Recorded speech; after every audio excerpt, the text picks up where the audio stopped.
সেদিনকে বিকালবেলায় ওখান থেকে ঘুরে এসে সবাই চেঞ্জ করতে করতে ফাটিয়ে নাচলাম।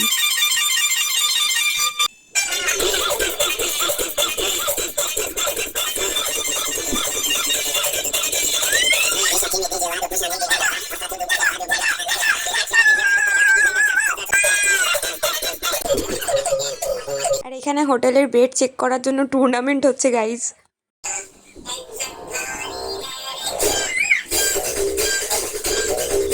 আমার কিছু কাছের মানুষদের সাথে মন্দারমণি গিয়ে আমি বার্থডে সেলিব্রেট করলাম। ওরা সত্যি আমাকে সারপ্রাইজ করে দিয়েছিল। সত্যি আমি খুব মজা করেছি, খুব মজা করেছি। সবাই মিলে আবার ফাটিয়ে নাচলাম, ফাটিয়ে মজা হলো, ভীষণ এনজয় করেছিলাম আমরা মন্দারমণি। তারপর কেক কাটিং হলো, তো চলো দেখতে থাকো।